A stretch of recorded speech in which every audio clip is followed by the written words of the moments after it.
that we're facing right now with this crisis and with the life cycle of being so unknown, many people are asking, is there actually space to talk about sustainability? Can we actually talk about how do we re-engineer a genuinely sustainable industry in a way that is good for economies, for environments, for ultimately cultures, communities, and long-term for the health and wellness of our industry itself?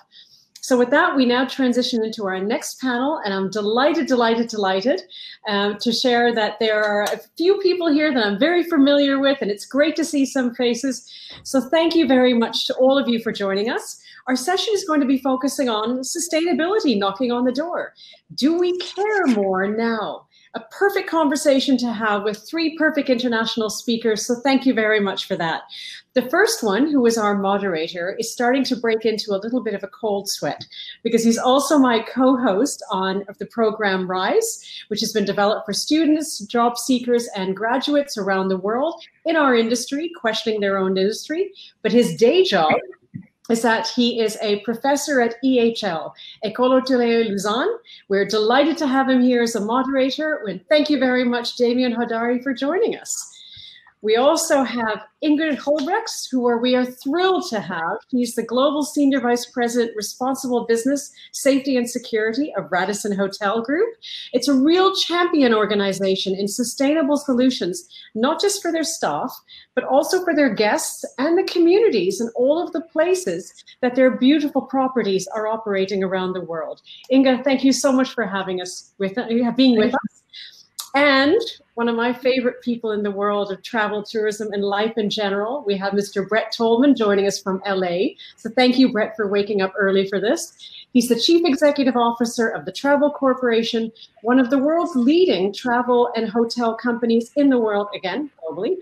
Over 25 brands, dealing with over 2 million guests last year. And importantly, 2020 is the centenary of the organization that was founded and built by his parents. Third generation organization, but Brett specifically, for all that is demanded on him as the chief executive, is also the founder and director of TreadRight, which is a not-for-profit organization created as a joint initiative between the Travel Corporation and its brands, 12 years strong and 55 global projects in action. So we couldn't ask for a better panel. Demian, I hand it over to you with great love. Enjoy the session. Thank you very much, Anita. Thanks, Anita. Hi, Inge. Hi, Brett. Before I get to Inge and Brett, I have a statement to make and then a question for the audience. There are those amongst you who probably believe that more than ever, as the world experiences a traumatic health crisis, that this is the moment that organizations, governments, and us as travelers should push sustainability to the foreground and social responsibility and turn the new normal into a greener and more responsible normal. On the other hand, there are people who also believe that the immediate and medium-term concerns are economic, financial, and the labor issues that are facing our industry and the world in general, as well as new health and safety concerns, and that these overshadow the concerns for longer-term environmental and social issues, and thus that sustainability has to take a backseat once again. And so before I ask Inge and Brett what they think, there's a poll that should be open now, and we'd love to hear what you think. There's just 3 choices to offer to you. Could you take a moment to answer that? And we're going to look at those results together. But while we do that, Inge and Brett, even before seeing the results, maybe you can share your views on this, and then we'll see if the audience agrees with you. Inge, could you begin with answering that, please? Yeah, with pleasure. So I think personally that we can only come back to business responsibly. There's only one way to do this.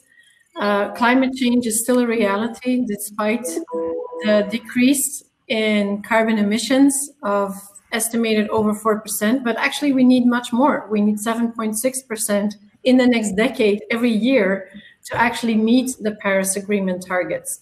So there's only one way to do that. That's with the recovery, to do it in an environmentally and socially sustainable way. Great. And Brett? It's a wonderful question, and it's on all of our minds, obviously. And I think you will see both. I don't think, as we see in life, as we've seen before this awful event, You will have protagonists who want to do that, who have it in their hearts or part of their business model. And just like we had climate deniers before, we'll still have them. We see in the world today, there's still war going on. The Taliban are mounting attacks every day despite the threat to them.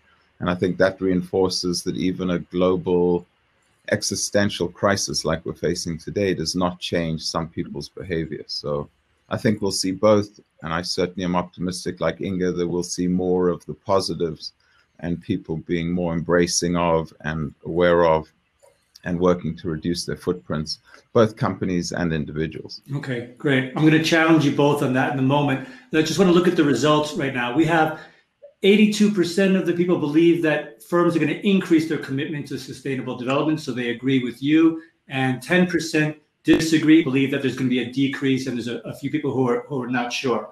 So I'm actually surprised by that result. I would have thought this audience would be a bit more pessimistic or realistic about what firms are going to actually be able to do in this environment. They have huge financial concerns, as we've been hearing all day, and hundreds of thousands or millions of employees laid off. And so I would have thought there'd be much more emphasis on that, and that sustainability would have to step back. So how do you explain why people believe this? Maybe Brett, you want to start with that? I think at a time like this, we have a lot of time on our hands, some of us, and we all want to be optimistic about where the world will go from here. I think everything we're reading indicates the inspiration and aspiration of many people to see that. But survival is still so important. When you look at our airlines, and obviously they're a terrible polluter and one that we've all focused on before as members of the planet, obviously, rather than industry members. And some won't survive. And many are obviously doing away with those planes that have been the most polluting in terms of the older ones. So I think you'll see some positives there. Ocean cruising and what happens with their recovery will be fascinating to see. And as we've heard on the prior panel, I think there will be fewer travelers with the losses that we've seen in all of our savings, and the overall economic decline, whether it is ultimately a recession or depression, will certainly push down overall demand. There are going to be fewer providers, fewer hotels opening initially. So, I certainly think in the short term, it will be very positive for our planet, as we've seen the last month or so, with clearer canals in Venice to clearer skies overhead. Okay, so you're saying, in part, the change is going to come from less demand as opposed to from companies actually being proactive in spending money and resources to push themselves towards more sustainable practices. You think it's going to come largely from less demand on planes and travelers, et cetera? I think it's too early to tell. So many companies are focused on their survival rather than their footprint right now. So one has to hope and expect that over time, the latter will come with more companies being responsible because consumers will demand it. But in the short term, obviously, I think our planet will benefit from many fewer travelers, fewer businesses, and the like. All right, thanks. And Inge, Brett just mentioned that travelers are going to maybe demand more sustainability. The major hotel companies clearly believe that the traveler is going to demand increased cleanliness and safety protocols in the hotels. And I don't doubt that, but do you think the traveler's also going to actually be demanding more sustainable and socially responsible practices, or will there not be a change in that due to COVID-19? Well, I have two hats in the company, so I'm in charge of safety and security and sustainability, so I can answer for both. But I think, the first thing that is on everybody's mind is people's health, both of our employees and the travelers and our business partners. So the health and safety of our people now is what is on everybody's mind predominantly. But I do think, I wanted to say two things in response to that question. First of all, I think people care about the environment and will start to care again when we are back in that new normal. In terms of what they will care about, I think it may be different. So I think sustainability may need to redefine itself in a certain way. Okay. What I mean by that is in the short term, and we had to do that for my own team and our own budgets and our own strategy, is immediately say, how can we serve the business without generating costs. With a zero-based budget, no budget at all, what can we do for the business? And I think we can do things like reiterating sustainable reflexes to reduce heat light power costs, so to serve the business in such a way. We can do things also that are more local, that are based on social responsibility, not just environmental sustainability. So I think people will demand it. To Brett's and your point, they will ask it, but they will be more conscious of certain things, and we need to do that within the business context that we are in, which is what we heard in the previous panel. You know, we need to focus on those things that are urgent right now and that are on everybody's minds. Okay, and do you think then that the new policies towards responsibility and sustainability, like you mentioned, are going to be driven by the change that we're seeing now, or are we simply going to be enacting those ideas that companies already had, these sustainable plans for 2020, 2021? Are they going to stick to those, cut back on those, or do those have to change as a result of what's been going on? I give you an example. I think they have to change, and some things will need to go in the freezer, as I say, for a while. I've said it to my team and I've said it to our leadership. We had all these great plans and all these things that were ready to go and roll out. And now some of them just need to be in the freezer for a while until, you know, the revenue's back and the budgets are back.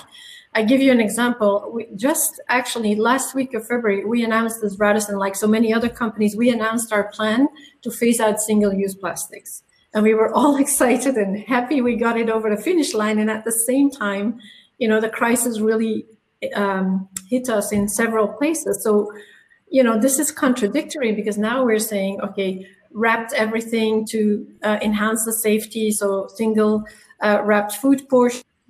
We're going to do individual water and soft drink bottles, and that cannot always be done based on a reusable water bottle, for example. So we'll see an increase in single-use plastics. It's going to be unavoidable. So for now, that is what we need to work with. We'll still do it in the most sustainable way with the most sustainable packaging possible, and that is affordable. Sure. But some of these things will just need to be adapted for a while, and then we can come back to our targets and our promise in, I don't know, next year, end of next year, when things come back also from a business perspective to a bit more the new normal. Okay. And Brett, about the single-use plastic issue, is that is there a solution to that you know of that maintains the health and safety concerns that have arisen recently and still are environmentally friendly? Have you guys found a solution to that?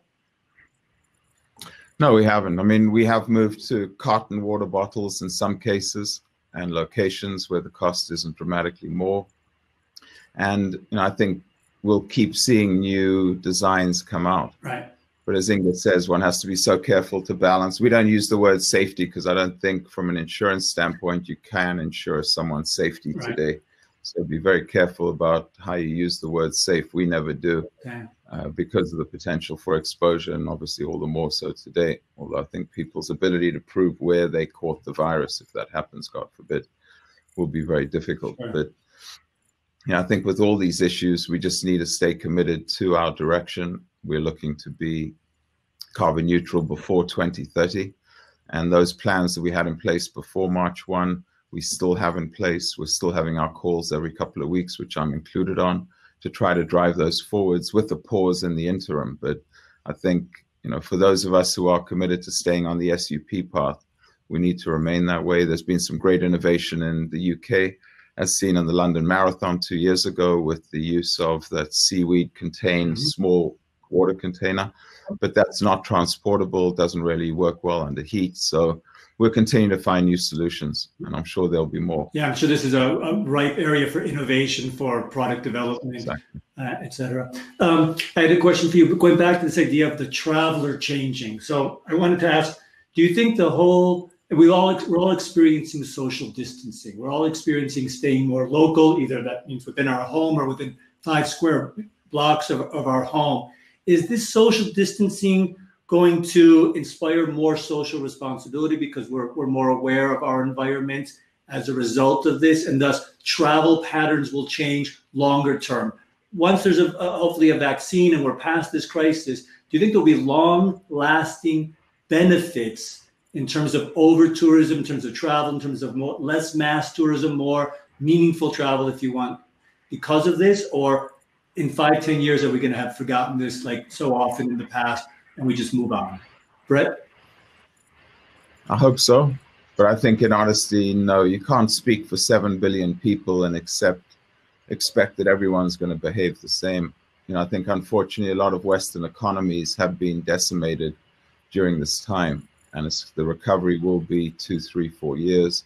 Some countries could well emerge, whether it's some in Asia that obviously had this first and have recovered faster, and some of their social norm behavior has obviously been better than in the West, where when you saw Atlanta, Georgia open, everyone was cramming back into restaurants and bars, and there was no social distancing within a moment. Same happened in the UK this weekend for the first 10 minutes, and then 1 or 2 beers or cocktails are in us, and our social indicators come back together. So I think, unfortunately, we'll see both. And I think a lot will depend on whether there is a vaccine or herd immunity or better contact tracing and testing that'll determine it. But I think that basic human behavior of that social gregarious type is hard to change in us. Okay. Inge, I'm going to change focus a little bit. We've talked a lot of... Can I just... Did you want to add something? Demian, could I just quickly react to Sure, that? please. I'm an optimist, Brett, more than you maybe in this point in what you highlight. I do think that people, you know, this crisis has brought a shock to a lot of people in a sense that they had to live in what some have called, it's like a war, only the infrastructure is still standing.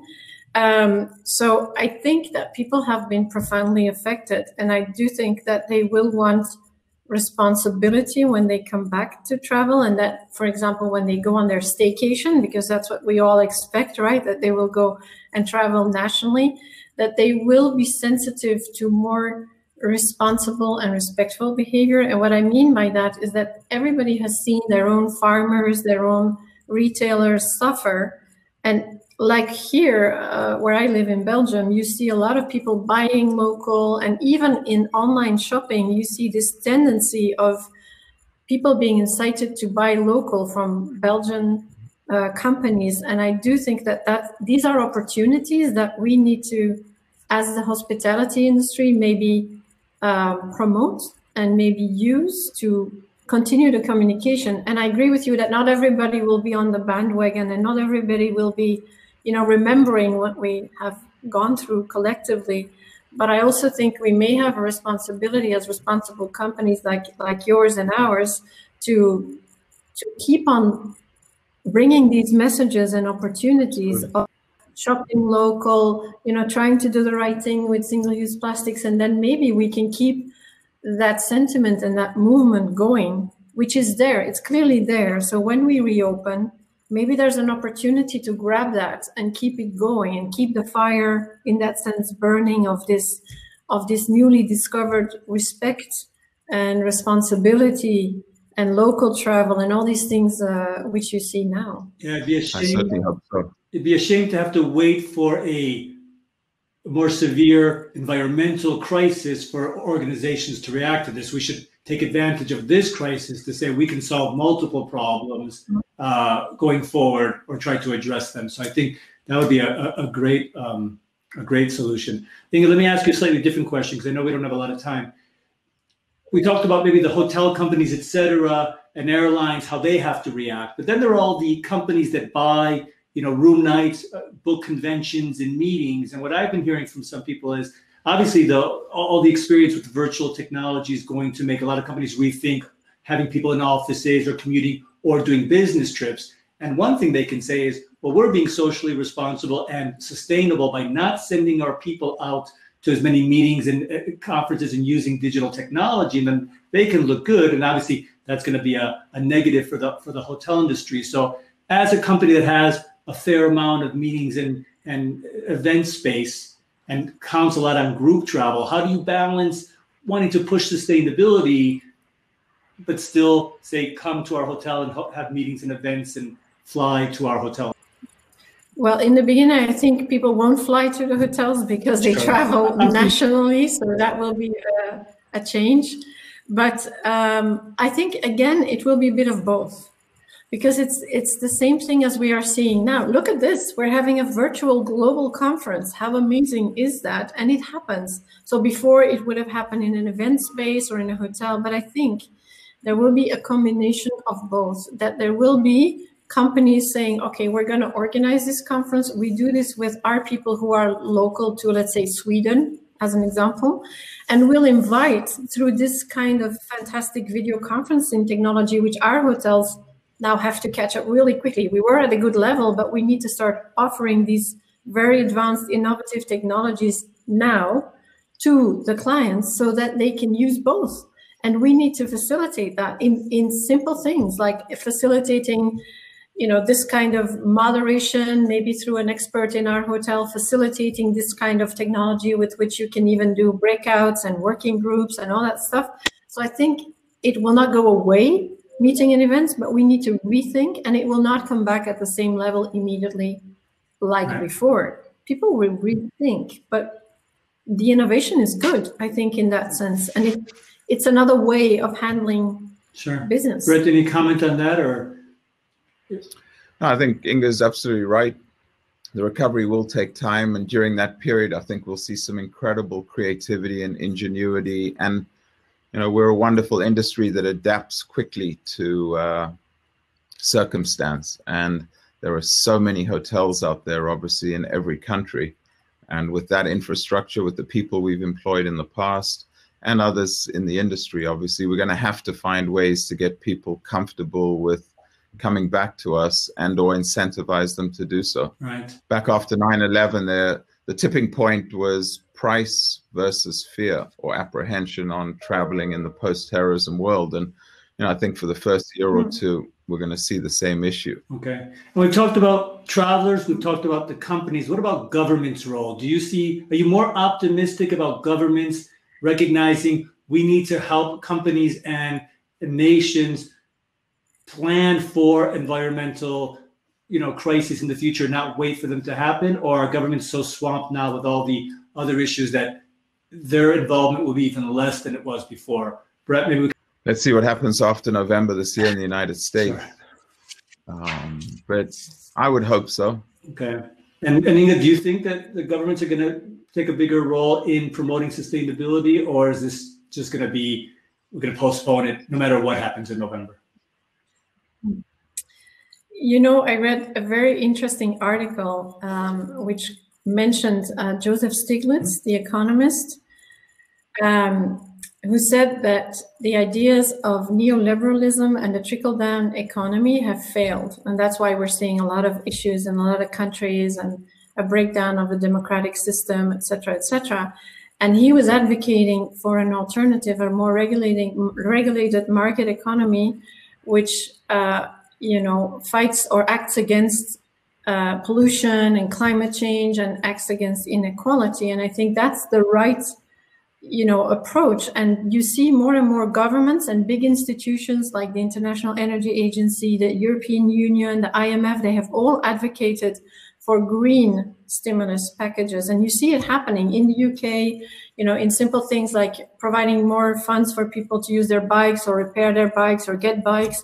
Even in Belgium, with our complicated government system, we have now the government and the Secretary of Economy saying that he wants to rescue or support the airline, the Belgian airline, but doing so with environmental criteria. So I think that is the momentum. That's what governments need to grasp now. And this is the time. Now is the moment to say, and they didn't do it after the banking crisis in 2008. There was an opportunity to do so. It was not grasped. Now is the time to do so.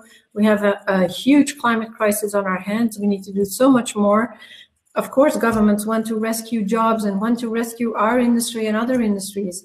But let's please do it in a sustainable way. And that's why, I mean, my opening was about this new normal being a greener, more responsible normal, because there, you know, everybody says they want it, and obviously, as always, we don't see the action. I'm trying to get a sense of whether we will see that as a result of this, and if people are willing to make those commitments.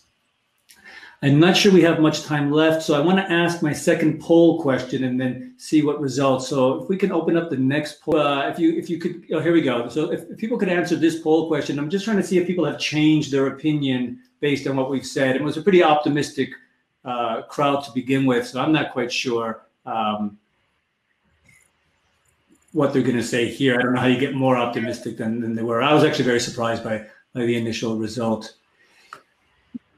So, Brett, in terms of leisure travel, right, and if we talk about environmental sustainability, that's great, but then all the jobs depend on tourism. And so if tourism reduces by 30 or 40%, clearly, especially people in these long-haul destinations, tropical islands that maybe are going to be less likely to rebound quickly, what's the implications on people there and economies there that count so much on tourism?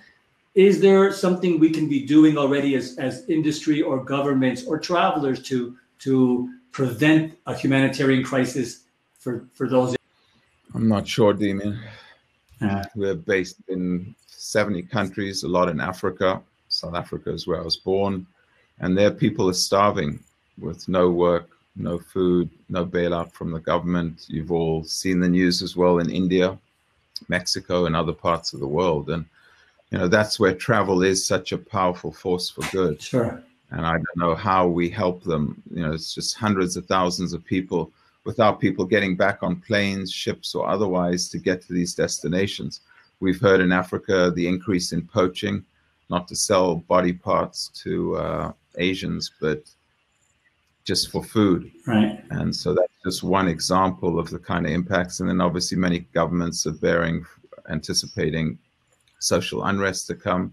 It's terrible because obviously our whole world is stopped and the economies are seeing this drip effect or ripple effect obviously across. And I'm not sure what we do, but that's obviously why so many governments are pushing to get their countries reopened. Sure. Is to start that economic stimulus directly rather than through bailouts. Yeah.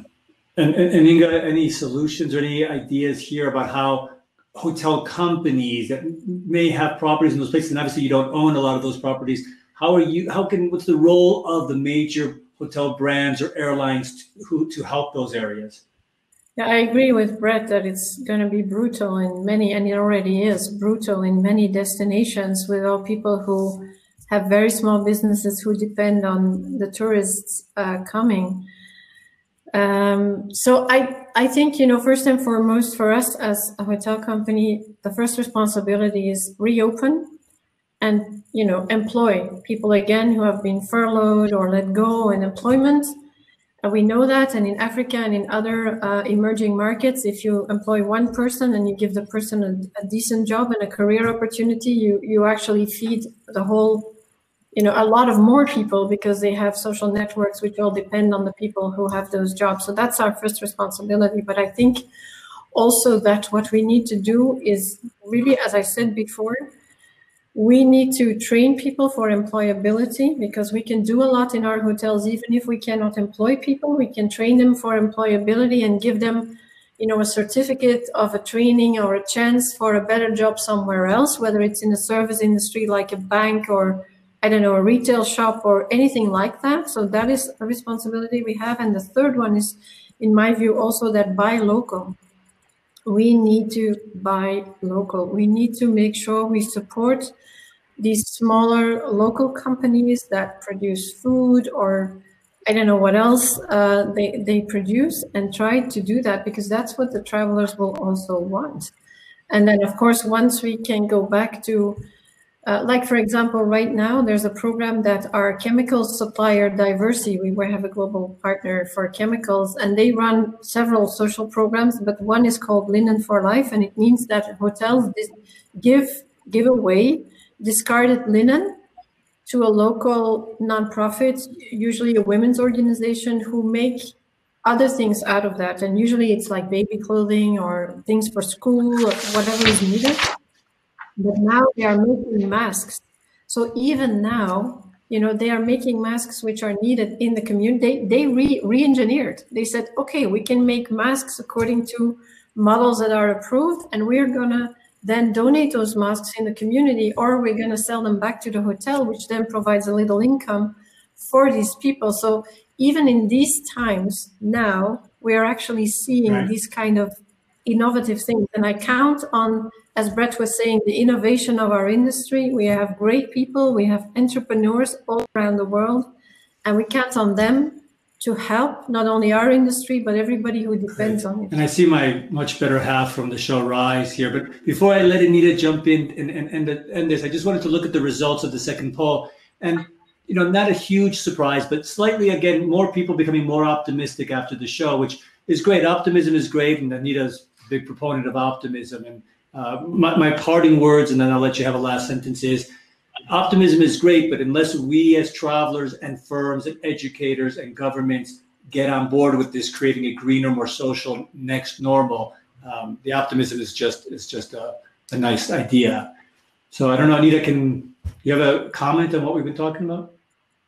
I was going to call you a grouch, but aside from that, I think it's been so valuable. And it's interesting because as Inge and Brett have emphasized, our world needs travel and tourism because it's not just about the travelers. It's actually about the communities and the economies that literally survive because of our industry. It is necessary to bring the pendulum back. But equally, as Inge said, now is the moment. Mother Nature has given us the chance to re-engineer the future of travel, tourism, and hospitality. We cannot waste this moment. And we're blessed in a strange way to be locked up for 100 days to really rethink. And that's the whole purpose of Hospitality Tomorrow.